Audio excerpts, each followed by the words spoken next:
Thank you, Michael. Welcome, everyone. Recapping the TCU game from last week. Again, just very pleased to win a good, hard-fought football game.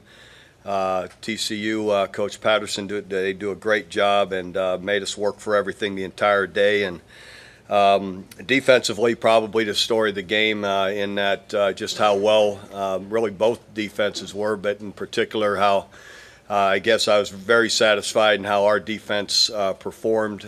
Really, they were outstanding and didn't give up a first down until midway through the third quarter. So just really excellent in assignments, tackling, being physical at the line of scrimmage. All our guys up front were recognized as players of the game. Charles Tapper, Eric Stryker, Chuka Ndulue, Frank Shannon, Corey Nelson, those guys were all our players of the game. But guys inside Jordan Wade and Torier Peterson played really, really well. Really excited about how they played.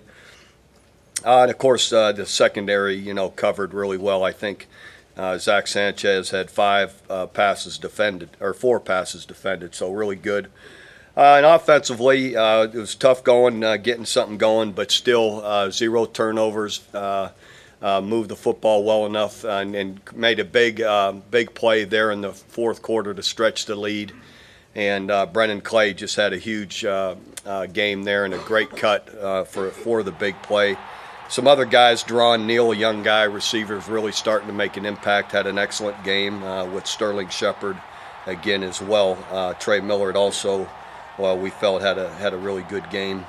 Michael Honeycutt again set a record for most field goals ever for here at the University of Oklahoma. Continues to really hit the ball well, and same thing, with Nick Hodgson's again with kickoffs has really been excellent getting touchbacks. So it's on to down to Dallas to play Texas here in the Cotton Bowl. Each and every year, it's always exciting. You look forward to it. Players are always naturally get excited for the moment when they pull up and get ready to play. The big key for us will be just going through the week, continuing to make improvement. We need to continue to build on some of the things we've done well and eliminate some of the mistakes or some of the areas we felt we weren't as didn't execute as well. And so winning this game, it's always about preparation, the week of practice, and putting yourself in position to be the absolute best you can when you get down there and you get ready to play on Saturday. So excited about it, though. We all are, and looking forward to the challenge of it. What about Dominic Alexander replacing Corey Nelson? Dominique and Aaron Franklin also, plays at the will linebacker. So those guys, we'll see who has the best week of practice and see who will be in that position. But both these guys got excellent quickness and speed. They've got the size. They're good football players, so they'll have to step up and replace Corey. Do you feel like both those guys, when you go to your 5-man or 4-man front, like Corey used to drop down at the end, can both those guys do that, or do you have to find another guy to substitute in to do that? No, they're capable of doing that. But what we've done mostly is left Eric Stryker in that position. We haven't had Corey down there much here lately. But these other guys can run and are good players. Talk about making the fits, the adjustments. Texas has a good north-south run game, and occasionally some guys have hit a crease. But for a new guy coming in? Well, again, it's just, making sure that, the linebacker position's reading the right people, to take you to where your run fits are and to where your run responsibility is. Understanding the stunt we may have on up front where we're moving people, and when we are moving them, again, where you need to be off of that movement. So we'll practice hard on it here all week and hopefully have those guys in good position. You said winning this game is all about preparation. I don't think fans or media can appreciate the preparation that goes into it. Can you kind of describe maybe the differences, the subtleties that you have to prepare for, not just a rivalry game or the Texas game, but just week to week? Well, every week, there's different on offense. There's different plays that you have to defend with different personnel on the field and different formations. that you have to, that's what you practice for all week, is to be able to make those adjustments and get familiar with the different plays you're going to see, and then defenses you're going to see. You're going to see different defenses. You're going to see different blitzes, and you've got to recognize them and know how you're going to block them, how you're going to pick them up, and so we work hard on that all week, trying to make sure that that's ironed out and as good as it can be. Tricky part maintaining that focus when your energy and your enthusiasm, your emotions are trying to get the best of you in a situation like this? Well, it shouldn't. In the end, it's still, you practice through the week, you go over and over. Our method of operation doesn't change, so it shouldn't be an issue. You continually, it's what we do from week to week, and we stay in that routine.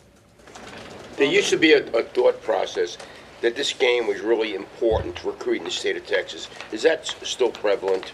I don't know. I think for some players, some recruits, it may be, and then for others, it isn't.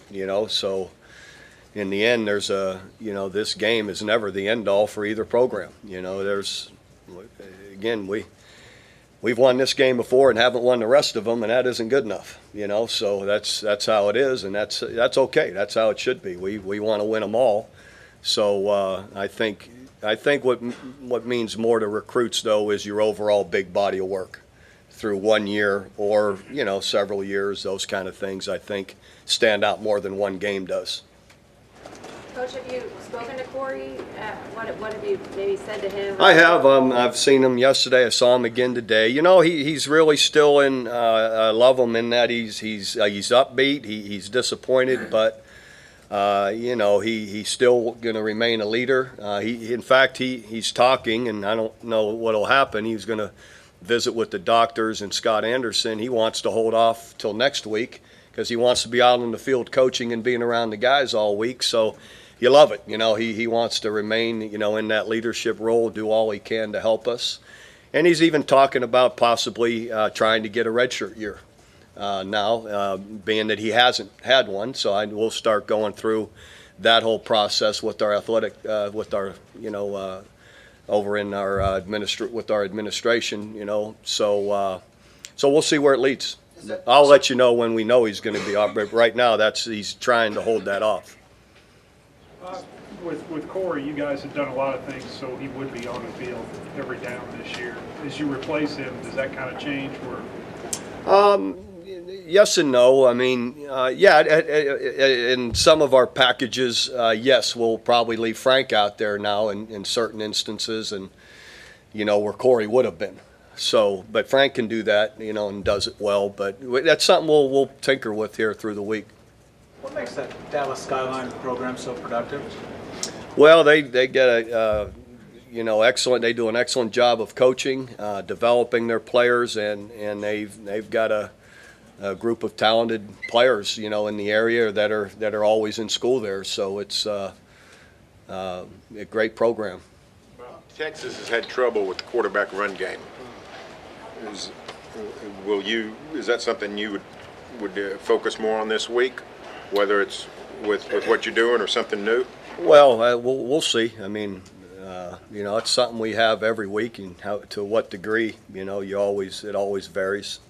What has been their problem with that? Is it structure? Is it tackling? Is it just? Well, I think at time or so, there's someone, maybe not. I can't tell you because they're, what they're asking players to do. It's just been a time or two they haven't had somebody, in position for the quarterback when he's pulled it. Whether he's, whether how they're reading it or whatever. So in the end, they've had a few guys be able to pull it and have some room. Bob, can you talk a little bit about Charles Tapper's improvement just week to week? He's been great. Charles has been, really started the year off playing great and continues to. Very active, disruptive. But Charles is a big, strong athlete. That's a guy that's about 6'4", 265, can run. Heck, he ran the quarterback down last week on the boundary as well as you could want. So, he's playing up to his potential, and I still feel there's a lot more coming. He's going to continue to get better. About Brennan, it seems like last season, I can't remember the game, but he went from being part of a committee, a serviceable back, to being much better, almost like a light bulb went on or something for him. and it's continued through this season. And do you know what that light bulb was, or just can you mark his improvement over time? I guess you just said it. I mean, he just continues to make plays, and he made a lot for us a year ago, and he continues to this year. He's one of our most reliable players. If you watch Brennan, I knock wood. He's great at protection. He's great taking care of the football. He finds his spaces in there. He has a great pace to him. For instance, the cut the other night, to wait for it and jump in it when it opened. So he does a lot of things really well. Talk about the growth of Blake Bell and what he needs to do to continue to reach his full potential from your perspective. I think Blake has shown great poise and just in these few games he's we're really excited just about how he continues to run the offense. His leadership out there at the line of scrimmage, everything's been really good in our checks and not having procedures or not having issues at the line of scrimmage with penalties. And then he continues to throw the ball well. I think as much as anything he can at times just continue to stay in the pocket and trust the pocket and deliver a few more throws we thought possibly the other night. And in some of his reads, that should, the more he plays, continue to improve. He looked like he held the ball longer on occasion than he did before. Again, credit them for squeezing the coverage, waiting for something to come open. They'll do that to you. They're good at that, and and that's where sometimes too I felt our receivers in some instances needed to do a better job getting off, getting away, breaking open quicker, and so he's sometimes is waiting on them, and then maybe by then your protection starts to break down. So a little bit of all of that. Bob, the emergence of Neal, when the other receivers maybe struggled to get open, like you just mentioned, Neal at least caught 4 balls, and it seems to have a knack for getting open from the outside. Duran's coming on that way. He's getting more and more confident, I believe, the more he plays, and sure of himself on how he's releasing and using his hands, and hopefully that'll continue. Bob, he's had a good record, I think 9-5 against Mac, beating a lot of players that you recruited. If you added up the stars, for example, you're going in with less starred players in terms of recruiting. What's been the key, would you say, in winning? I don't know. I feel we've, as far as recruiting, and I'm not comparing to them or anyone, but we like whatever stars we got. I mean, meaning we like our players, meaning, when we recruit a guy or decide to offer him, it isn't because of how many stars. It's because we like he fits.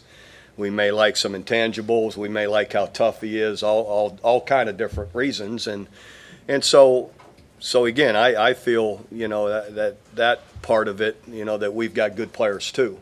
And so fortunately, just in some of these games, the last few, we've played well.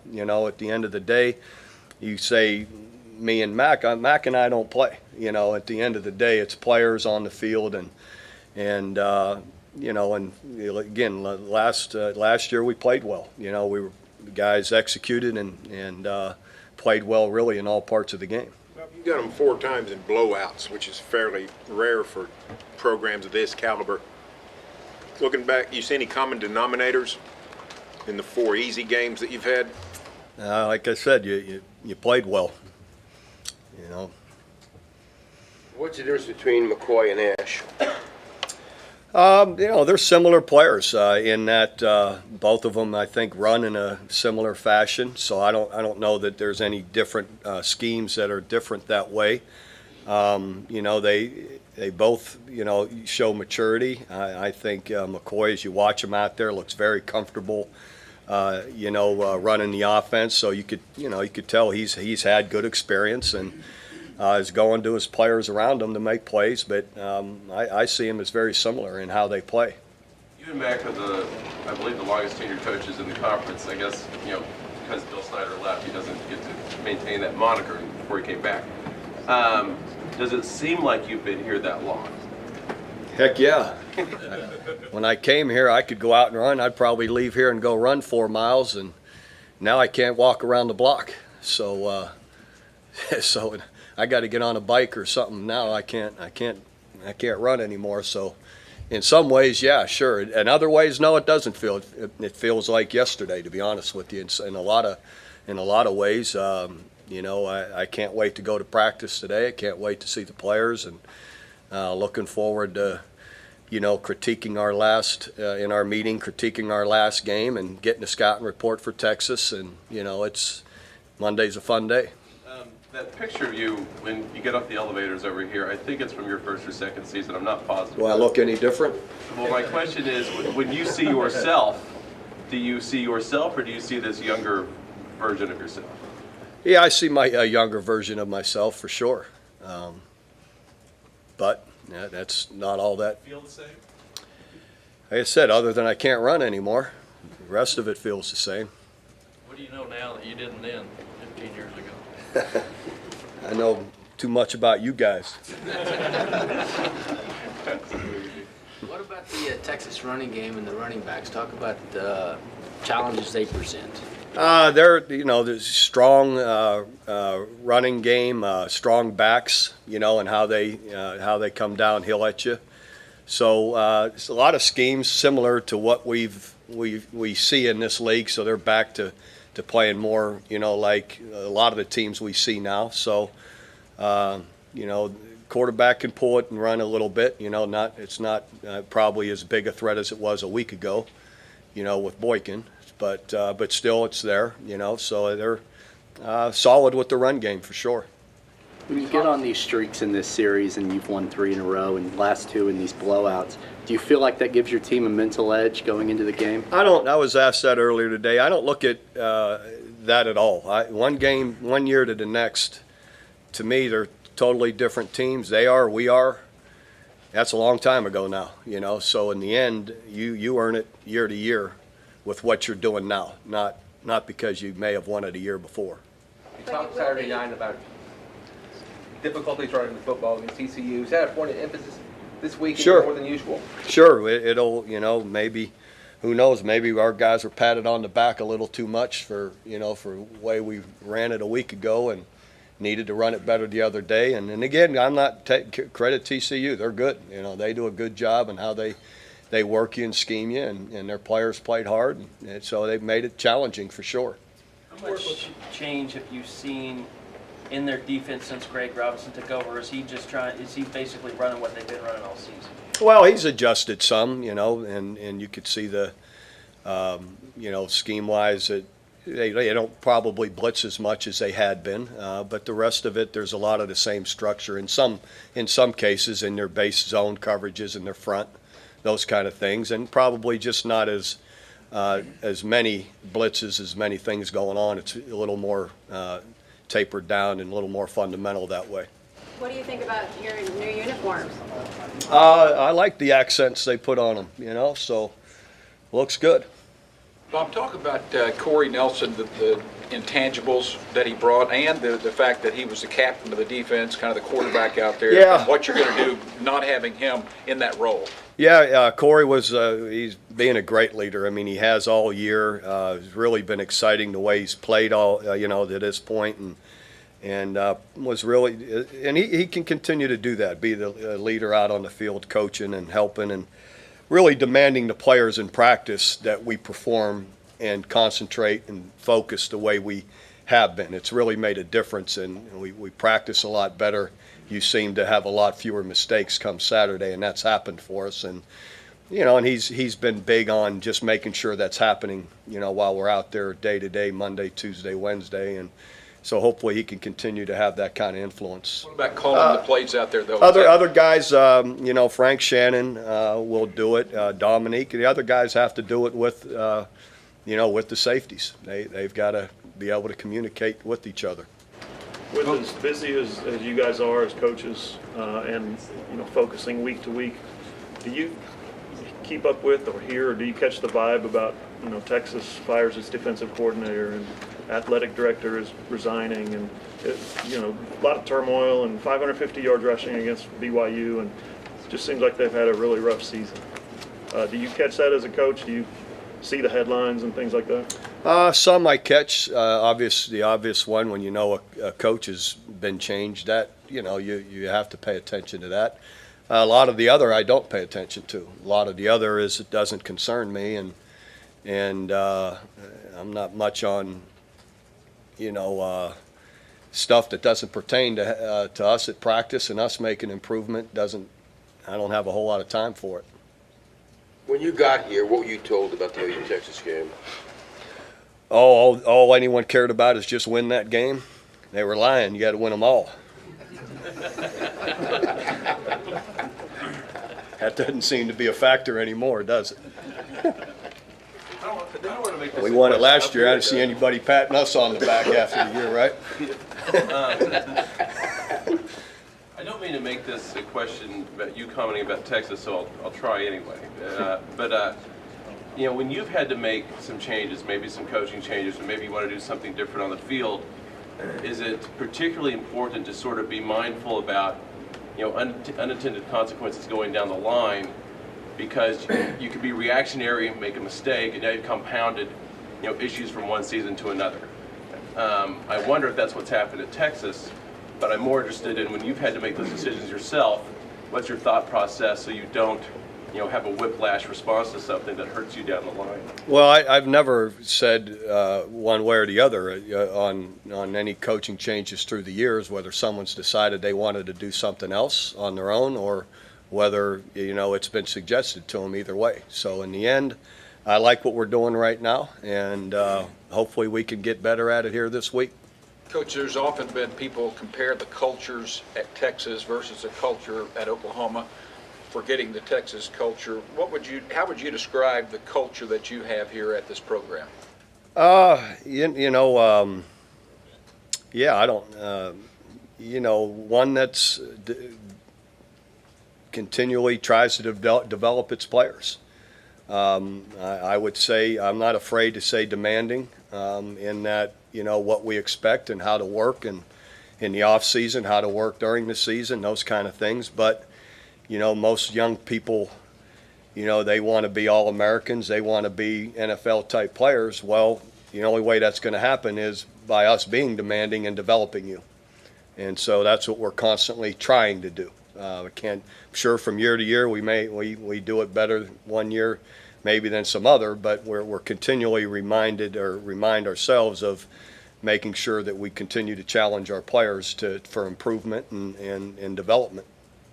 The development of Blake, where do you push him most? Is it the passing, running game, or because he's got the physical abilities, obviously? But where do you press him the most, Blake Bell? What do you press him the most? What do you try to get him to improve the most? I think both areas he can continue to improve. He hasn't played all that much yet, and he is throwing the ball well. But again, I think there's still room for improvement there, and we still have to find different ways to get him, running the football and to try and break him loose from time to time.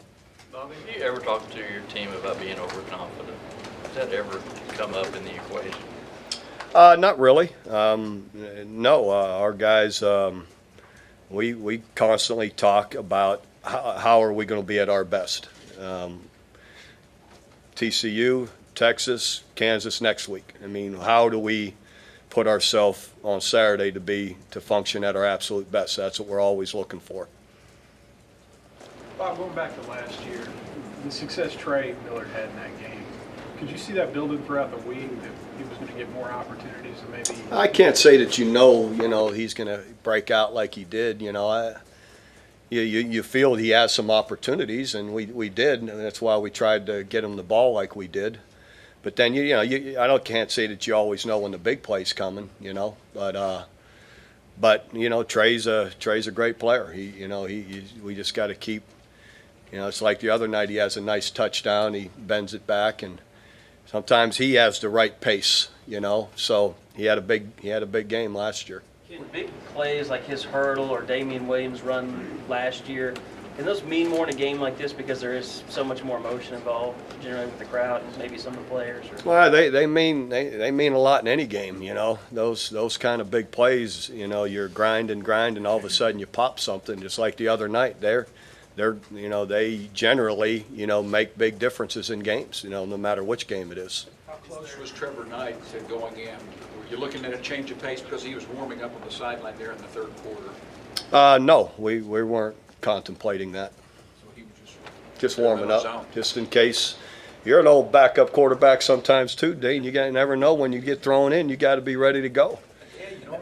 Trevor probably learned his lesson in the Notre Dame game that all of a sudden I'm in. I hadn't thrown the ball in a half hour. You know, you got to stay loose.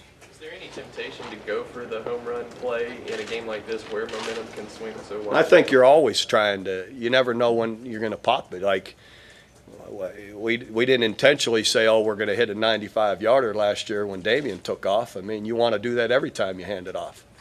So anyway, it's the only time you intentionally know you're going for something when you got a go ball, you feel you got somebody beat and you're trying to run past them. Do you feel like y'all kind of barely scratched the surface on how good this offense can be? Yeah, I don't know about barely scratch the surface, but I feel we still have a lot of upside here, definitely, for improvement, offense and defense. We're still ironing little wrinkles out here and there that we're pushing ourselves to get better. Rob, you wouldn't put the hat on for us earlier. Have you ever put it on? Have I had the hat in the on? locker room or anything? I think I might have had it on for only a couple seconds a year or two ago, maybe, or maybe it was last year. I'm not sure. They snuck it on me. I let them go for a minute, but I hadn't had it on much, no, or very long. Was that in the locker room? Yeah. I wouldn't have it outside for picture taking for you guys. No chance of that. Are you going to wear any gold on Saturday? I just got my ring. That's all. That's it. No gold visor. It just has a trim on it. Accent, you might call it like that, right?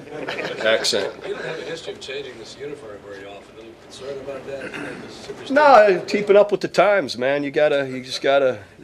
Kids like to see. We'll probably have some other stuff coming here and there, and yeah, the gold accent looks pretty good. You mean like Oregon and OSU? Probably not to that extreme, but.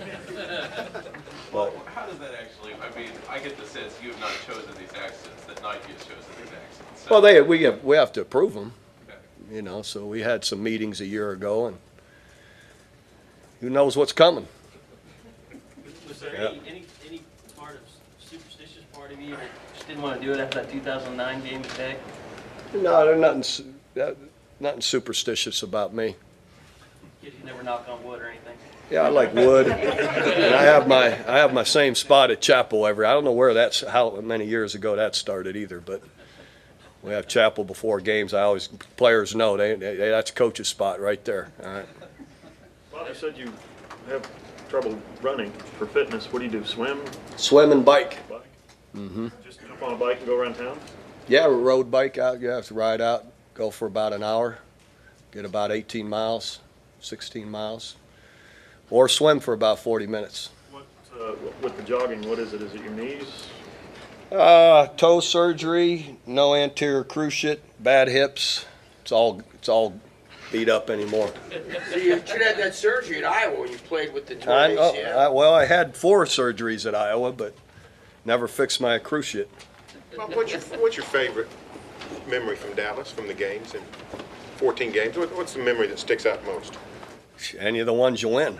I mean, I've loved them all. When you win, of course, when you win big, of course you're not as, so in those instances you get to enjoy the fourth quarter a little more. But what's more exciting than Roy Williams jumping over in the goal line, forcing a turnover to win the game? Those are fun. Or we've had a shutout, one time that So I don't know. Those anytime you win.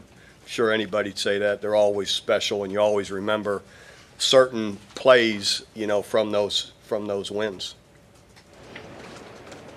All right, gang. Thank you. Thanks. Thank you.